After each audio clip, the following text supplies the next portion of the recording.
1935, the Lions win the NFL championship. The Detroit Tigers take the World Series. The Red Wings bring home Lord Stanley's Cup. Joe Louis begins his rise to world domination. This transforms the Motor City into Detroit, City of Champions. Game on, Detroit, City of Champions podcast. This is episode 1. I'm Jamie Flanagan. Charles Avison. Charles, you wrote a trilogy of books. You started out with one, Detroit, City of Champions, and then you continued on with the players and more of the players. So there's a whole trilogy that covers this year, this magnificent year in Detroit sports.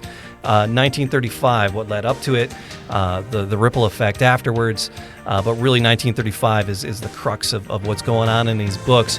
Why is 1935, and we're going to dive into this in this podcast, all the players, all the people, but what is so important about 1935? Well, you actually left out one thing, and the thing about it is, you left out one thing that I wrote, and it's really the beginning of the story, as far as my story, and why I guess you can see maybe why I feel how important it is, and it's when I was a senior at Western in 2005. And I just come back from the University of Edinburgh, Scotland, as research history was like my main thing. That's what I've always loved to do. Write history, read history, and it was my senior year at Western, and a couple friends of mine were just hanging out in my apartment, drinking beer, hanging out and that.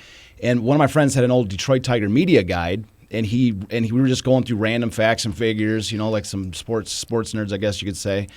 And we came across the fact that it said that the Tigers, Lions, and Red Wings had all won their championships in the same season, and I'd never heard that fact. I was a diehard Detroit sports fan, and I just never heard of that fact.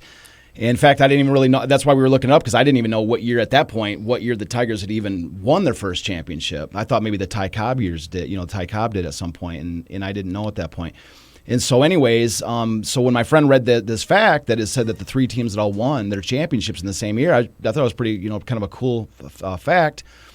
And I was actually taking a sports history class at that moment. Oh, okay. And so I had a 2-page paper due. So this is what I'm kind of getting at here is I had to work on this 2-page paper, and I figured make this the subject of this paper. And I could not find enough information to fill a 2-page paper. Really? Yes. I mean, I could confirm the fact that the three teams had all done it. In fact, what I found in the initial exploration of this is that there wasn't just that the three teams had in fact won, but it wasn't just 3 random championships. It was the first for each team. Man. So that fact, I was like, that's the easiest trivia question that I've ever heard of. I can't believe, what year did each team win their first championship? What year did the Tigers win their first World Series? What year did the Lions win their first NFL championship? The Red Wings their first Stanley Cup. It's the same season, 1935. The Red Wings carries a little bit into 36. But it was that 1935 season. It's the easiest trivia question that, everybody in Detroit should know. And I had never heard of this. No. And so I ended up making it my thesis to graduate from Western, and it had to be like a 30-page paper. And I was worried because of the lack of information, how I was even going to do this 30-page paper. But when I went to the original newspapers from 1935, I had no more concerns, because what I found when I went to those original newspapers this is the biggest story that nobody has ever heard of. I mean, in fact, there was so much information. You have the rise of Joe Louis. You have 33 championships. You have a testimonial dinner at the end of the year where the governor of Michigan, City Council of Detroit declared the day of the dinner Champions Day. As you mentioned, the ripple effect that runs from that time till now, that it created the notion that Detroit was a sports town. And so it was just in fact, the 30 pages I had to work on was much too small. And that's what led me to, I had to actually summarize it to get it into 30 pages. And then so after I graduated college, I just maintained my interest in it. And I just kept doing my own little exploratory research in the libraries. And the more that I looked, the more that I found, and so I ended up writing my first book. I wrote the first book on the subject. It focuses on the season itself. I call it, the title of the book is Detroit City of Champions, the story of the most important season in Detroit sports history. And then no sooner had I finished with the first book, that even just along the way of doing the first book, I realized, you've got so many teams. Really the big thing that I came across was that, is that as much as the season was forgotten, so were the players. And we have some of the greatest personalities, some of the greatest players in Detroit sports history were on these teams. In sports history, period. In sports history, period. But in the folklore of Detroit, especially in this time, these people, these athletes were they were less than gods, but they were more than men back in that time. They were incredible, and so they were just like the fascination. In fact, if you go on eBay and that, you'll find if you look up 1935 Detroit, you find old scrapbooks you find that are just loaded with every clipping of every game. I've just seen these people. I mean, it was just absolutely huge in that time, and so that was the thing. So I wanted to bring I wanted to bring the players that had made the story to the forefront, and that's what really the first book was. The first book is a little over a year of writing, but in addition to the 3 months for the original thesis, which is what it was built on. But the second two books were 6 years. Wow! And so, because there were so many players, and the information on the players is so tough to find. I mean, I was looking. I mean, I was finding old matchbooks trying and using those as reference points, and an old game some game programs were $700 to acquire a game program just to get the information on a player. I'd buy the game program for $700 and then resell it on eBay. I'd just be getting it just for the information. Oh my Some gosh. people are using it for a collector's item. I was getting it just to get the information about these players because there was such a lack of information on We got to put that in your back pocket. We got to take notes that when you get to one of these players that you had to harvest that information. Oh, you'll see in an extraordinary way. You'll see you got it. to point those out because we're going to dive into Sure. all of it. I want to Sure. hear about. Oh all yeah, of it. it's I was remiss because I love that. I love that backstory because my question usually is, tell me about your childhood, and that's awesome. That it was a 2-page paper that has spawned this. We met at because you work it hard. You go out and you're selling this at street fairs and just wherever you can get the word out about the book. And we met at a street fair. Sure. And I was just if anybody knows me, I know nothing about sports, but I love Detroit. I love history. I love the city, and I love how excited people. I'm not a sports guy at all. I never really played much. I ran track. That's my extent of sports. Sure. But I love going to games, right? And it's just a thing about being in Detroit and going into one of the arenas or the stadium, and just that feeling. And I've been in other cities, and it's a different vibe. It definitely, Sure. Our opening day is almost like it's like you would think it's a national holiday. Yeah, sure. Just for the Tigers and their opening day, Detroit is just passionate about it, and you really think it springs from this 1935 year. Absolutely. And I talk a lot about it in the books. The idea being, one of the things that is to look at the timing of when it took place, 1935. Detroit was in the middle of the Great Depression. Yeah. Statistically speaking, Detroit was the hardest hit city in the country.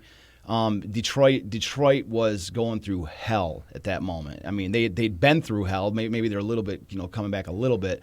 But the other thing, besides just the economic misery behind it, you're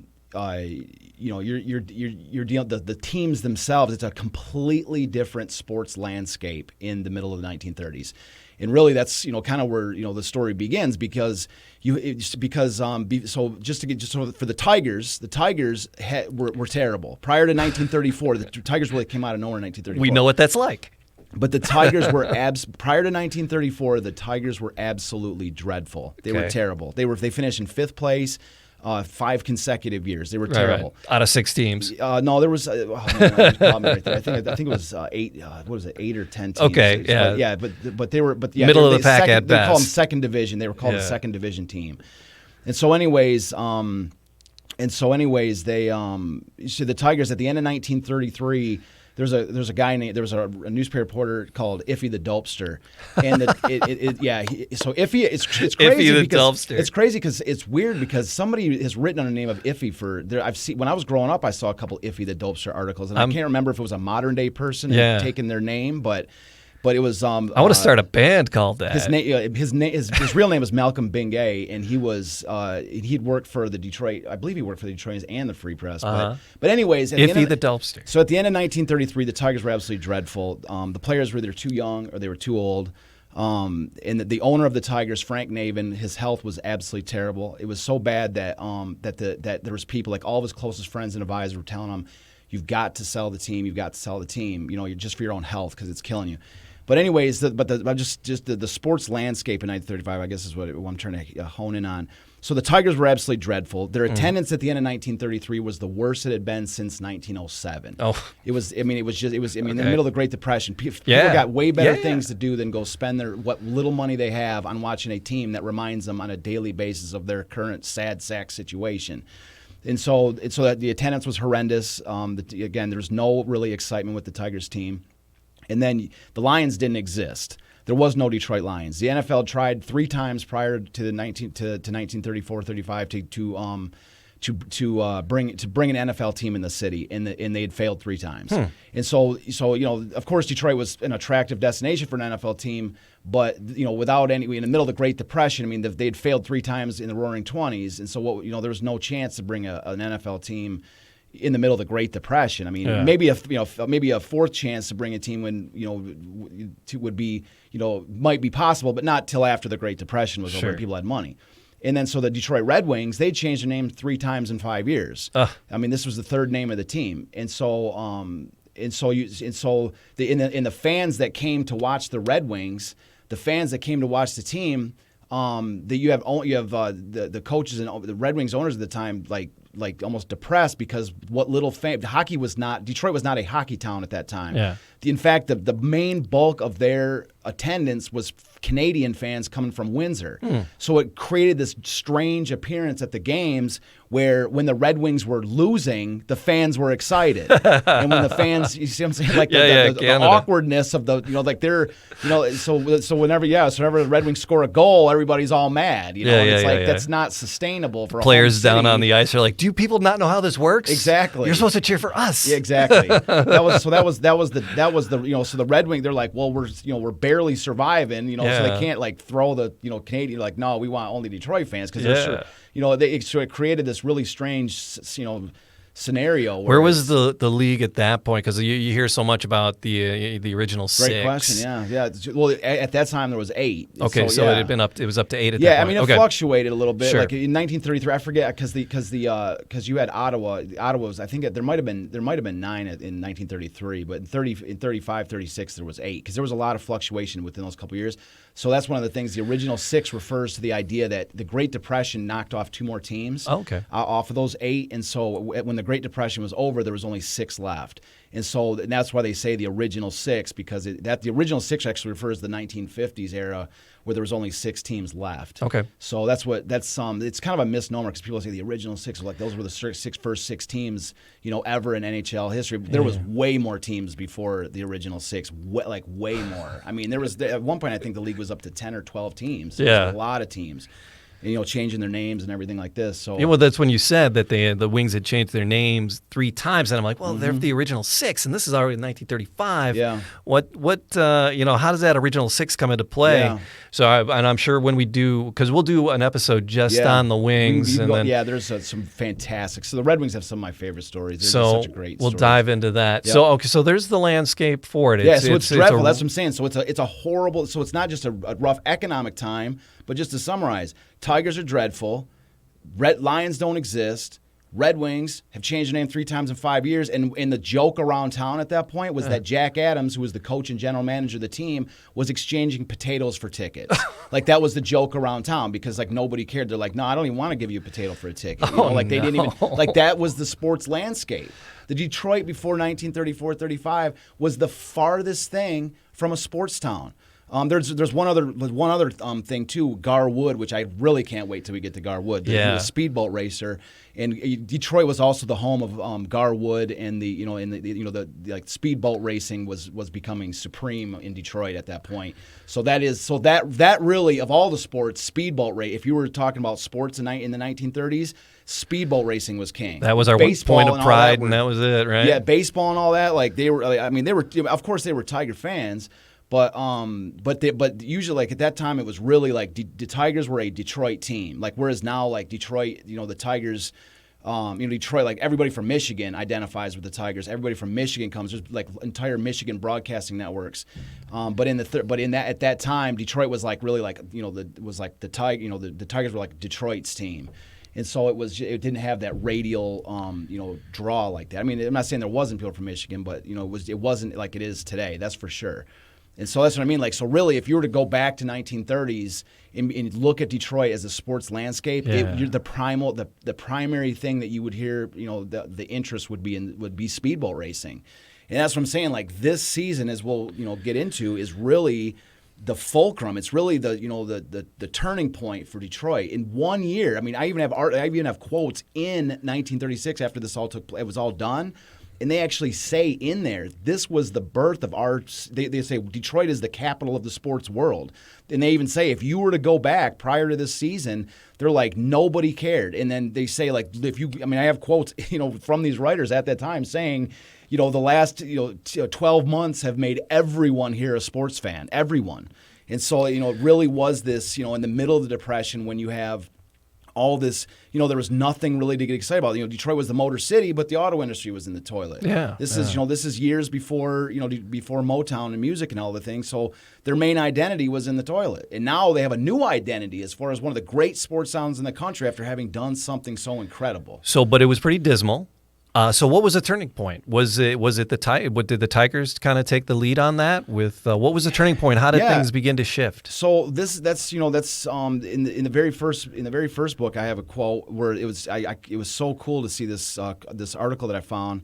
And really everything in my book is all based off of original articles. Like what I try to do with these is my goal of these was to let the people of the 1930s tell the story, and I just kind of acted as a narrator. I tried to I use a ton of like newspaper clippings, and basically like I just stitched them together. Like I said, like okay, here's the situation. I got to give like a little backstory, and then I just like as much as possible turn it over to them to tell the story because I wasn't there. I had no idea. And so when you let them tell the story, you just really dive in and see like the flavor of everything. You see like what they were thinking and what they were in the article. That I'm thinking about now, it was called. His name was Harry LeDuc, and I have to double check what newspaper. I think it was the Detroit News, but he said but the article he said it's what's in the heart, in the mind, and in the mob. I believe is the name of the article. It's right off one of the first articles I cite in the first book. Oh, you got me. All right. Yeah, and in the mob meaning like the group. Oh, okay. Okay. Yeah. So nothing untoward. All right. But I was excited for it. Yeah. No, but I'm still excited. But anyways, but the idea is again. And this is what's interesting, and this is one of the reasons why, like, really, one of the things the elements that piqued my interest was the possibility that he actually approached it almost as like a study. Like, excuse me, he looked at it and he said, what is he said, is there something in the water of Detroit that has made us like so great? Like what has made us win like this? I mean, is there something in the water? Is there something that we feed the players that's made them all champions? Because again, it wasn't just the three teams. You had the Tigers, Lions, Red Wings, but you also have the rise of Joe Louis, which is, as we'll see, was like that was the signature event of the country in 1935, not just Detroit. And so you have a total of 33 championships. I mean, every sport. This newspaper we've got right here. This is a replica of a Detroit Free Press that shows at a glance just how great this season was. This only has 21 of the 33 champions on it, and so this is what they're looking at and they're saying, what is it that made this city win? And this is what he explored. The concept that he got at, and I fully agree with this theory, I guess you could call it, is the idea that. Is that once the team started, Detroit needed something to get excited about at this time. Yeah. They were just looking for something excited to do. And so when these teams started even playing remotely well, the fans they started going to games and having fun. And so anybody that's ever played sports can tell you, like, there's a whole different, especially if you're ever watching a game, like when a team's winning and but when a team is winning, okay, is winning and the city is excited and they're going to like every game, it's a huge difference because like the fans are engaged with every little thing that a player does. Like if he pulls his back pocket out because it's like a good luck thing. Yeah. Like every time he goes to the batter's box, they're like, oh, he pulls his pocket out. They're engaged. Like every time he like does a certain smirk on his face towards a different direction, they're like, oh my God, he just did that because like this, like, or like every single, like if he's like they're engaged with like the battles between the pitcher and the hitter, like they're they're just engaged with everything that's going on. They can see every nuance. They're like the players that are up there, they're tuned in with the crowd.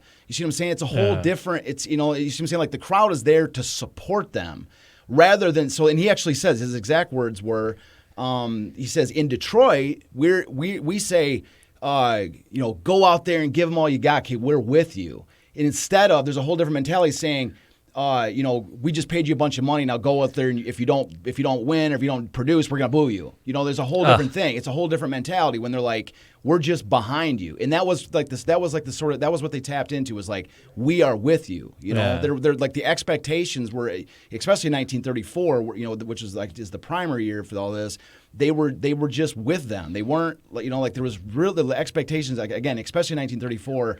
Were just non-existent because of how bad they had been, and so it was like, like go out there and get you, kid. We're with you, and so that's what I'm saying. So like when the crowd, that's what he was talking about, be in the mind, the mob, was that when the fans are, like the entire fan base is with you, that's it creates that extra. I think nowadays they call it like the 12th man, in stadiums because there's in a football stadium there's 11 men on a team, and then the 12th man is the crowd, so they'll call themselves like the 12th man. So it's that sort of concept, which is that that the fans, when people are behind you like that, it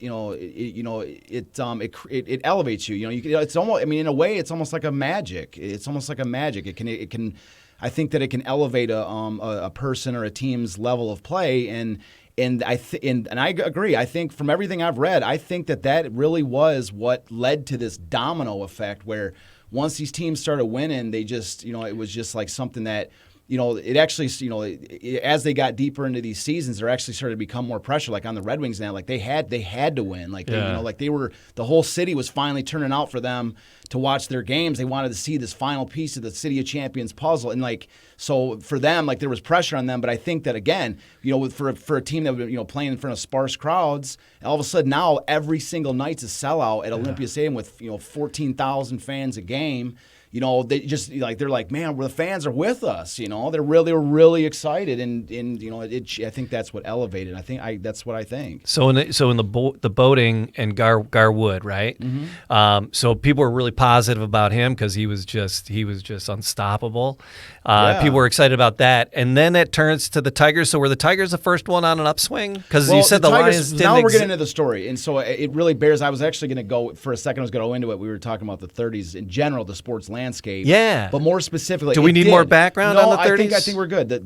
But because the Tigers is really where it all begins. The Tigers is really where it all begins. Okay. So at the end of 1933, I mentioned Iffy the Dopester because there was a thing called the Iffy had called it the Riot Act. There was an article that said Iffy issues the Riot Act because Iffy just had this huge article where he was just pure anger towards just about the Tigers. He was like, we have no money, yet the people that, the diehards still come to the games, and the product we have is dreadful.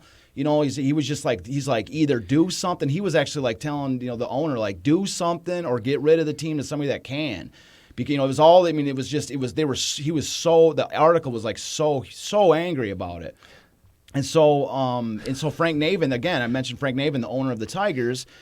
The thing that differentiated Frank Naven was one of the most well-respected executives in the history of baseball. A lot of times, modern fans might know him because like every time like Ty Cobb would he was always like in battles with Ty Cobb over his contract disputes. Like there was a ton of contract disputes with Ty Cobb. And so that's really, I think, a lot of times that people whenever that's the most of the time when they hear Frank Naven's name is he was like the miser of an owner that never paid Ty Cobb or always kind of. Was always tightwad with Ty Cobb. Like that's like kind of how he's been portrayed. But in his day, Frank Naven was he was one of the most respected owners in the game. Oh. And he was like, if it wasn't for Frank Naven, I can confidently say that we would not have, at least not in the form that we have the Tigers now. Naven was the Tigers in the early 1900s. I mean, he started off as a bookkeeper for the original owner. Wow. He won like this little power struggle with Ed Barrow, who Ed Barrow became the GM, one of the greatest general managers in baseball history. He rebuilt the Yankees, the 1930s dynasty Yankees. So I mean, there's up in the air whether we should have kept Ed Barrow, but in either case, Naven, so that he won the controlling interest of the team from the original owner, and from two successive owners, and then Naven, unlike all the other owners in baseball, all the other owners were businessmen who bought into Major League Baseball as a hobby. Well, Naven, the baseball was his primary business. Right. He evolved as a baseball owner, and so if he didn't turn a profit off the team, then he was not. Then there was no. He has no money. Yeah. Even private money. He doesn't even have money to pay his bills for his house. So because most sports owners today are millionaires in other respects, and these are their toys. Exactly. The teams are they're sportsmen, so they're doing it for fun. Well, Naven, he was doing it for fun. He did it he loved the Tigers, and so but the Tigers' survival was dependent on turning a profit on them and able to reinvest in the ballpark, and reinvest in the team and everything like this. What stadium were they? Where were they playing at the time? Well, the original ballpark was Bennett Field, Bennett Field, and then it became Naven Field. They named it when they made it, I believe it was 1918 when it became Naven Field. It was it was Bennett all the way up till I believe it was 1918. But anyways, so when he was building the Naven Field, he was asking other people what should I name it, and they were all unanimous. They're like, Frank, you built this park. He was able to turn the money that he had made off the Tigers, and turn that into the money to build this new ballpark, which so they were like, you got to give it your name. This is Naven Field, and so they all basically convinced him to turn. So long and short of it is, So anyway, so the Tigers were Naven's baby, okay? At the end of 1933, he wasn't ignorant of the situation. He knew that it was abysmal at the end of 33. It was terrible. It was absolutely terrible. I mean, the finances were terrible. He had no money. He'd taken on the business partner, Walter Briggs. And that which ended up becoming the name Briggs Stadium is people will know the Tiger Stadium as Briggs Stadium, so he took on Walter Briggs as a partner just to help him defray a lot of the costs, infuse some capital in it. Yeah. Because Naven actually lost most of his fortune during the stock market crash because he'd been investing in some other stuff, with some of his team money into the stock market, and he got completely cleaned out. And so not only is the team horrible, but Naven himself is basically bankrupt. He has got no money. Okay. The Tigers have no money. It's just a terrible situation. And the team the dominant team at this time is the New York Yankees. Lou Gehrig, Babe Ruth, Tony Lazzeri, Bill Dickey. I mean, this is Lefty Gomez. It's the 1930s Yankees are one of the most dominant teams in the history of baseball. I mean, and that's what they're in there. They got their team is they got a couple maybe guys, but they're too young or too old, and they're terrible. So. And Naven has a heart attack, and so it was I forget, it was the second or third one he'd had. His health was terrible, and so all the doctors all tell him, you got to sell this team because it's killing you. First of all, if you sell the team, you're gonna get some money, so you should have some money for yourself, and you can retire and take it easy. And they're not going anywhere, and the stress is killing you. So that's what that's where he's at this moment at the end of 1933. And so this is I think one of my favorite parts of the entire story. Of what happens next is that he doesn't sell. He doesn't sell. In fact, I love that. He borrows money. He mortgages virtually everything he has to go in. And I believe he borrows money from his business partner, $100,000 in the Great Depression, which is an insane amount of money. We got to math that out. We got to do some kind of All right, 100,000 in 1934. Yeah. All right, keep going. 130 in 1930. And then 1933, so 34. And I'm curious to see the spending power because it's just apples are going for a penny or something. So. Anyways, so he mortgages $100,000 and he goes out and he buys because the Philadelphia Athletics at that moment are the hardest hit. They're also in a terrible financial situation. So he goes out and he buys Mickey Cochran, the A's, one of the greatest, if not the greatest catcher in baseball at that time. and a famous winner. Baseball history regards Mickey Cochran is like second behind only Ty Cobb as like the winningest player. Just a fiercely intense player when it came to winning. And so he brought in Mickey Cochran as his catcher and manager to be a catcher manager for the Tigers. And so everybody's looking at Naven going, what are you doing? Frank, one guy's not going to make a difference. You just you mortgaged everything. Yeah, $1.9 million, $100,000 in 1934. Okay, Today, but I don't know if that's $1.9 million. Because I know that's the exchange rate, but the inflation rate. But the still, spending power at the time. Oh yeah. That's what I mean. Like the spending power of 100, like the and this was the middle of the Depression. Exactly. This was like the middle of the Depression. Yes. $100,000 in the middle of the Depression. It was the kind of thing. It was like a headliner move. Like it was the biggest move in baseball. Like one of the biggest one of just the biggest moves. And the Tiger fans, it was huge. Like the owner just went and brought the best catcher in baseball to Detroit. And so there was a glimmer of like excitement from this. Okay. So they're like. So that was kind of the turning Frank point. Made a move. Uncle Frank made a move and brought in this great, Mickey Cochran. Mickey Cochran won 2 World Series and they went to a third. So he was 3 pennant winners. So he'd done head-to-head battle with the Yankees, beating them, and in the process ended up winning 2 World Series and only getting beat out on the third one. 3 American League pennants. So he was like one of the greatest, winningest players in baseball, and he was the heartbeat of that Philadelphia A's team, which was an incredible team.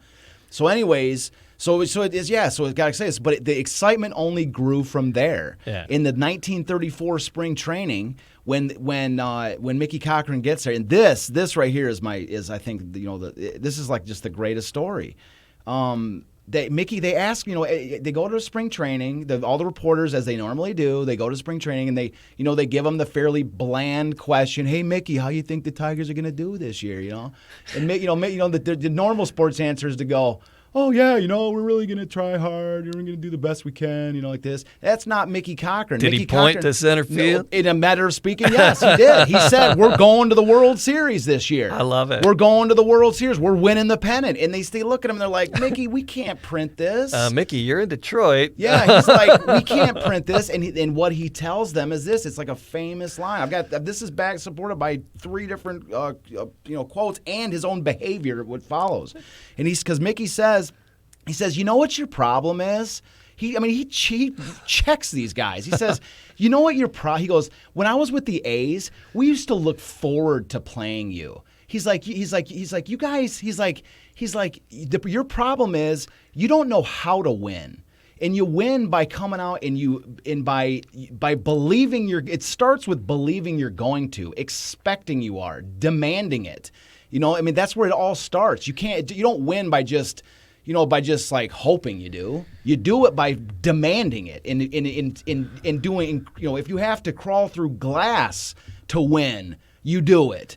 And that was Mickey Cochran. And that's what he brought to this team. And so Mickey comes in, and every single player in this, if you look through this Tiger section, I'm telling you, I think I've got a quote for every single Detroit Tiger player in there. And they all tell him, or they all give Mickey Cochran the credit for everything that happened next. Wow. Because what happens next is Mickey comes into spring training, and he comes in and he brings the pitchers aside, and he's got these young group of pitchers. He's got a few veterans in that too, and he's like, but the biggest star, but most of them are like the ones that had playing the biggest part were a lot of these young guys, Schoolboy Rowe, Eldon Ocker, Tommy Bridges, and he tells these guys, he's watching them pitching that, and he tells them, you are the greatest pitchers I've ever seen. You're the greatest pitchers I've ever seen. And like these guys in there, especially Eldon Ocker has a great quote, and he says, as a young guy looking up to Mickey Cochran, who'd won 2 World Series and just this incredible world, Hall of Fame career, and this is a guy that caught Lefty Grove, who's one of the best pitchers in baseball history. And at that time was huge. And so he's like, to have this incredible manager tell us and really say it with the conviction that we're the greatest that he's ever seen and ever seen, that we're going to be the greatest pitchers that he'd ever seen. He goes, it really infused us with this sense that we were the greatest and that we were just on our way to becoming that. Were they really as strong, or was that just good motivation? Well, that's the thing, is that he saw something in them, and he did, and he was able to pull the right strings. Like it's one of the great things about Mickey was, is that as the story goes in, we talk about these other players. Like for instance, Schoolboy Rowe, who became like the sensation. Schoolboy Rowe is the sensation of baseball, not just the Tigers. I love the names. Yeah, Schoolboy Rowe. So anyways, so you have Schoolboy Rowe in this whole Schoolboy Rowe. Mickey was a psychologist. He was a catcher, but he was like a psychologist. He knew how to get the most out of all these pitchers and how to get them to pitch the best. And so, for instance, Schoolboy Rowe, he was totally easy on Schoolboy. Like, oh, Schoolboy, is everything okay? Can I get you? Don't worry about that last one. The guy golfed a home run into the trees until 300 feet. Or he's like, don't worry about that, Schoolie. We'll get him next time. And then conversely, Eldon Ocker, Schoolie needed. That's what he needed was like somebody just go, it's okay, Schoolie, it'll be fine.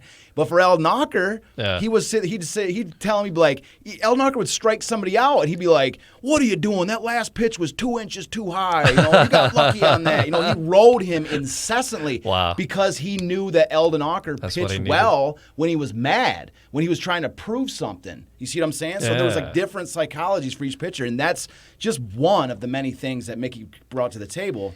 And so that was just the turning point, and then the Tigers went. And they did what he said. They won the World Series. Yeah, but it's not as there's much more. Yeah, and we're gonna get into that. Yeah, but the idea was the overall concept is that coming out of spring training, like all he would preach to them was this: is that we are going to win. Yeah, we are going to win. That's all he said. That was his entire mantra. We are going to win. He taught them all these different like plays to run.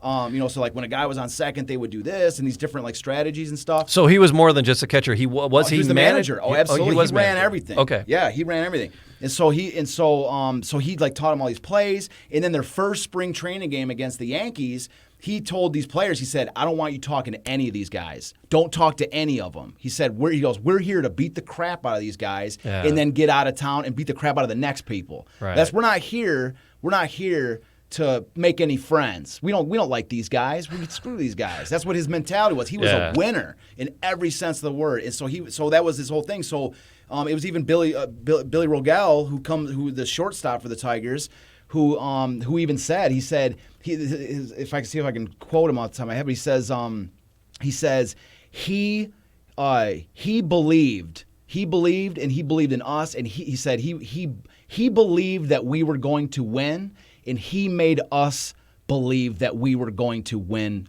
also. And he said, and when we came out of, this is Billy Rogel, he says, when we came out of spring training in 1934, we played like we believed, and he said, and we won, and we began to win, and right from the get-go, they were winning. And so they came right out of spring training playing like world beaters in 1934. Yeah. And so all of a sudden, when they're coming out and they're winning games and they're at the top of the league, they're battling with the Yankees, beating the Yankees, they're at the top of the league, and all these guys. And one of the great things was, this is another little element we can add to the sports landscape of Detroit, was Hank Greenberg in 1934. Yeah. The great Hank Greenberg. Nobody knew who Hank Greenberg was before 1934. I still don't know who Hank Greenberg is. Hank Greenberg was their first baseman. He's a Hall of Famer. Fair play. Okay. Hall of Famer. His name's on the wall. The two really, of all the sports stars in 1930s, really the handful that have come down to us. There's really 5 major stars that people remember. Joe Louis, of course. And then you have for the Tigers, the only 2 players that really emerged. Even Mickey Cochran has been forgotten. Yeah. Even Mickey Cochran, like his name is on the Tiger wall, but it's only I believe it's an honored member. It's not like his number's retired or anything. Yeah. And so, in fact, that's one of the cases I want to make eventually is why his number should be retired. But anyways, for the Tigers, the 2 big names were Charlie Gehringer, who was their second baseman, who was the best second baseman in baseball at the time. You could make a case. Tony Lazzeri was close. I mean, Tony Lazzeri was an incredible second baseman for the Yankees, but you think you would have to give the edge to Charlie Gehringer for the second base, and then Hank Greenberg at first those are the 2 guys that modern day fans would that would definitely know. For the Lions, you have Dutch Clark, and for the Red Wings, you have virtually none that anybody remembers, and that is one of the great shames. Yeah. None of their jerseys are retired in the rafters of the arena. But some of the greatest names are from this time. So, all right. So the Tigers, the energy's there. It's moving up. Yep. They go on to win, and we'll spend a couple episodes on that season. But you mentioned the Lions. We don't have the Lions. The Lions don't exist. Yeah. So how do they go from not existing? How do we get the Lions? Exactly. That's so the idea is that the Detroit Tigers come out of the gate in 1934, and the Detroit fandom is just awakened. I mean, when the Tigers are winning, Mickey Cochran's like, "We're gonna win. We're going to the World Series. We're going to the World Series." Like, he's made believers not only out of the team but out of the city. Nice. And so the city is just rocking for Detroit. I mean, like every once in a while, like when the Tigers are down for a while, and all of a sudden they win. It's like you've seen it for yourself. Yeah. Detroit goes Tiger Mania, and that's what happened in 1934. It was Detroit Tiger Mania.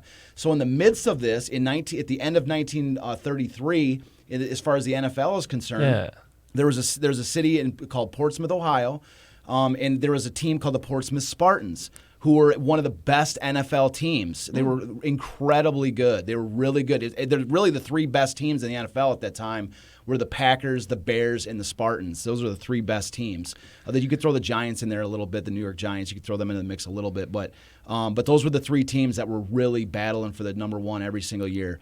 And so anyways, at the end of the problem for the Portsmouth Spartans was as good as they were, the Great Depression had just ravaged this town, and so they couldn't support the team anymore. Yeah. And the team was like the players were all owed money. Had been given stocks and bonds in the team for half a year at that point already. So the team was dismantled. The team was broken up. But then with the Detroit coming alive with sports enthusiasm, a whole new idea shifts, and so the idea. So George Richards, who was the owner of the WJR radio in Detroit, he comes up with the idea of, I believe it was his idea, but he becomes the principal owner of the Lions. So the idea is they move the Portsmouth Spartans to Detroit, but they couldn't call them the Spartans, right? Because the idea was they wanted to associate this team with the Tigers. That was the goal, because they wanted to take advantage of this sports enthusiasm in Detroit. Right. And so if you want to associate with the Tigers, keep with the jungle theme of the city. I don't know, maybe a name like the Lions, maybe maybe that would work. So that was the idea, was to further that marketing cause. The best player in the Spartans, who actually hadn't played the previous year with them because he was not getting paid. He was one of the great superstars in the NFL at the time, Dutch Clark. And Dutch Clark, they ended up marketing him as the Ty Cobb of football, right? From a marketing strategy, you're bringing in this new NFL team, this full of great players, because that was the goal. Is like, you have this great team. If they can come over to Detroit and not just be a team, but win like the Tigers are winning, to take advantage, to try to draw the enthusiasm there, from one season to the next. And so now you got Dutch Clark, the Ty Cobb of football. There's a new Ty Cobb in Detroit, because Ty Cobb had retired. Ty Cobb was long gone. He left the Tigers in 1926, and he retired in 1928, just a couple years after that. But now all of a sudden, there's a new Ty Cobb in Detroit. But he doesn't play baseball. He plays football. You got to come over to University of Detroit Stadium to watch the new Ty, to watch the new Ty Cobb. So that was the idea, was that the Lions came in Detroit as to take advantage of this newfound sports enthusiasm. And the Lions were tremendous in their first year, 1934. Their first 7 games, they didn't give up a single point. Wow. They won their first 10 games, and then they faded at the end of the year. So they just missed out on the NFL championship in 1934, just like the Tigers missed out at the end of 1935 when the Tigers went to 7 games and lost in one of those heartbreaking fashions. I met this lady at an art show, who is, I forgot how old she was, at least in her 90s, and they were saying, and she was saying, like, she remembered it. She said she remembered when the Tigers lost that 7th game, and she says she still has not gotten over it. Even when they went to win the World Series in 1935, she said it broke their hearts so bad in 1934 to lose that the 34 one, that it was like, she said it was just heartbreaking, because they'd gone so far. Mickey would be like, we're going to win. They go all the way to the 34 World Series, 7 games. They were actually leading at one point in the series, and then they lose in the 7th game horribly. They had like a bunch of errors, and the game just fell apart. They got blown out. They're like, it was just it ripped their hearts out, man. So anyways, it was on that. That was the whole thing. The Red Wings in 34, 35 were not good. They did not do. Sure. And so the stage was set for 1935 because the off season of 35, they asked Mickey Cochran. Now the spring training is jammed with reporters, all these people. They asked Mickey Cochran, "Hey Mickey, how you think you're going to do in 35?" It was a joke because they all knew his response was, "We're going to win the World Series this year, right? This time we're going to win it." And so, that was the idea. So 1935 was one of the most anticipated baseball seasons in Detroit in the history of the city. Like there was I've got articles at the end of the second book. I've got articles that are literally it's a whole section in the appendix that's just about Detroit sports fans in 1935, just to show like the kind of mania there was. I mean, there was literally caravans of buses going down to Florida for spring training. Everybody was there. All Detroit, like other sports stars, other celebrities, Detroit celebrities, everybody was going down there. It was the biggest thing to go down to spring training. And, like I say, because it was just the most anticipated season that there was.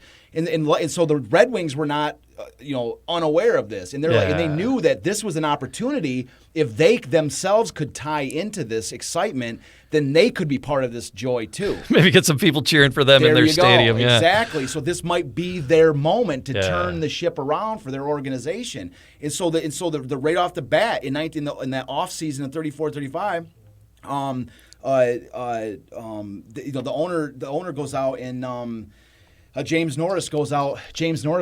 They recognize they need this thing, and so over the course of before the Red Wings would eventually win the Stanley Cup, they would turn over off the time. I think it was 13 players off their roster. They needed all new guys. They needed a whole thing, and so the very first thing that they did. Did you hear that, Stevie? Freshen it up. Yeah. All right. So Norris, one of the first things they do, almost like. Akin to the Detroit Tigers, they went out and spent $50,000 to bring in two young stars, Sid Howe and Scotty Bowman, which those two names sort of bring resonance or familiar, but neither one are related to anybody that like Sid was not related to Gordie Howe. And Scotty was not related to them. Scott, but the thing is about it was for $50,000, the Red Wings had just done what the Tigers had done by the flashy move of getting Mickey Cochran. Now they're like, we're in the game. We're just $50,000 on these two guys. We're ready to win too, And so the stage was set for this incredible season. And then in 1935, 33 different championships. It's just dominoes. The big three: baseball, football, and hockey. Yep. Out of the three, you consider yourself a hockey guy, a football guy, or a baseball guy? I would have to, I would have to say baseball. Yeah. I would have to say baseball. It seems when we talk, you I have talk a lot about thing. Yeah, I have a whole other project besides this, which is baseball analytics. You're passionate like about Moneyball baseball 2 type thing. Yeah, so it's the 33. Baseball's my thing. Yeah. 33 championships. Because today you talk about major sports, and it's there's a fourth in there, basketball, and there's we haven't really mentioned any basketball. Why no basketball? Pro basketball really wasn't, is from what I understand. I mean, really the pro basketball was if it even existed anywhere, it was in its extreme infancy. I'm talking about in the cradle. It was basketball existed, but it was a much different game, much different. It was a little bit more of a physical sport. It was much more. It wasn't like it is where you see now anywhere near what it is now. Sure. So there wasn't a championship really to be had at that point. Exactly. But I actually say in the book, if the Detroit Pistons were around in 1935, I'm pretty sure that they would have won their championship too. Just had to. They would have won it. Yeah. I'm pretty sure they would have got it. Detroit, City of Champions. We're going to dive into these players and these people and these teams and the seasons coming up on future episodes. Let's run down some of the other people. We mentioned Garwood. Garwood was a big one. Yeah. Motorsports on the water. Speedboat racing. World record for speed on water, and the Harmsworth Trophy, which was the most coveted trophy in the world at that time. All right. And then you said the Red Wings, but then also there was like a junior Red Wings. Exactly. There was, Yeah, no, it was called the Detroit Olympics. Okay. And so at that time, it's rare that a minor league team plays in the same city, or especially given they're the same stadium as the major league club. But the Detroit Olympics were Jack Adams, the GM and coach of the Red Wings. He wanted to keep a close eye. He wanted to develop this team in his own image. He wanted these players, so that's why he kept them at Olympia. And also, like to keep the registers, turning when they were on the road, they could still draw revenue for the building. But yeah, that's one of the great stories in the thing, because the Red Wings. The Red Wings, when the Red Wings win their first championship, they won it in Toronto, and so that they celebrated, into the night, of course. But they got on that train and they made it back. They made it back to Detroit with all haste, because the very next day, the Olympics, the Detroit Red Wings minor league team, the Olympics, win their first, not their first, but they won their championship as well. Wow. The very next day. So there was not just one professional championship in Detroit in the season. There was two. Oh my God! See what I'm saying? Like, they're literally the major and minor league team, one within a day of each other. I mean, it's like literally every sport. All right, Joe Louis had some amazing bouts, and on his rise, I see a tennis player up there. Yep, there's actually two: Constance O'Donovan and Esther Pulitzer. All right, and then Pulitzer. Yep, Pulitzer. There Pulitzer. Were women's doubles tennis champions. I see some track folks. Yep, yeah. Some track and field guys. Bill Bonthren's over there. Yeah, we have Eddie Tollen. So Bill Bonthren was a little bit more of a distance runner. Okay. And then Eddie Tollen was a sprinter. He won the 1935 sprint championship in Australia. Okay. Professional sprint, and he won 2 gold medals at the 1932 Olympics too. Very famous. Like, people that dive a little bit deeper into Detroit sports history, like some of that stuff. Eddie Tollen's a big name. Right. Like, he's a big name for people that dive a little. We'll do an episode on him and some of these guys. There's so many great stories. There's so many great. Is there like a shooting and is there archery? Everything. Yeah, we got Henry B. Joy Jr. for skeet shooting champion. And some of the guys are not listed was the Detroit pistol shooting. There was a national police pistol shooting championship. Okay. Detroit police swept it. Like, they had the best individual winners. They had the team winners. I mean, I have the whole thing in it. Like, you wouldn't believe it. They're like, and they actually said, like, the writers were like, isn't it a nice consolation for us to know that our Detroit police are like the marksmen of pistols, So maybe we'll get some Detroit cops in here to talk with us when we do that one. Yeah, there's a lot of stories of the Detroit police. Like, they used to have all kinds of different events, like Detroit like fundraising events and stuff that I'm not even sure how much they do them anymore, but they used to be all civic pride type events, We talked to Joe Louis. We'll talk about Joe Louis. We'll do at least a show based on Joe Louis. So many you could talk about. When we do, we'll have Joe Louis Barrow Jr. the third with us. Yeah. We'll get JoJo in here. Yeah. We were working with the folks with Joe Louis Bourbon on our other podcast. So we'll get, we've been talking to JoJo with the bourbon stuff. So we'll get JoJo in here when we talk about Joe Louis. Yeah. A couple other championships really tough. They're kind of quirky or interesting, whatever. You have of course the 1935 World Checkers champion is from Detroit, Newell Banks, one of the greatest checkers and chess players of all time. But made money by playing blindfold and beating people blindfolded. And then you have the Stroh's bowling champion. Stroh's bowling team was the ABC bowling champions, the first beer sponsored bowling team to win.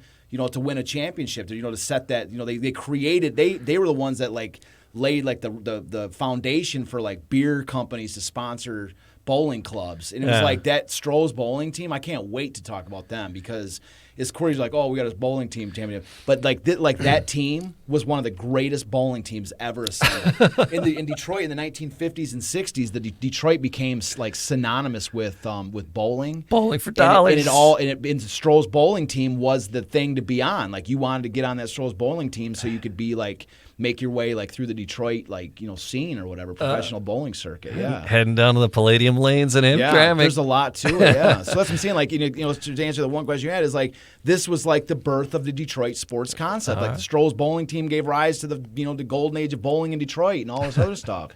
So Detroit City of Champions. It's a trilogy of books. Charles Avison. Again, that's this was it. Champions.com, When I talked to you at that art fair, I'm like, holy crap, this cat is dynamic. Yeah. The story is amazing. Yeah. And then Matt and I launched these podcast studios here, Podcast Detroit in Northville, and it's like we gotta. It's like. People need to tell stories. I go, I know a guy who needs to tell a story. I got some stories to tell. And I called you up and you said, yeah, let's tell these stories. So I'm so glad you're letting me along for the ride, because if I say anything stupid, everybody please forgive me, because I don't know anything about sports, but I just enjoy the history. I love the way you tell a story. I love how excited you get about it. And I'm excited about diving into the rest of these stories. All right, so Detroit City of Champions. It's a website, DetroitCityOfChampions.com. Yep. And that's the easiest, best place to try to find the books. Yeah, you can.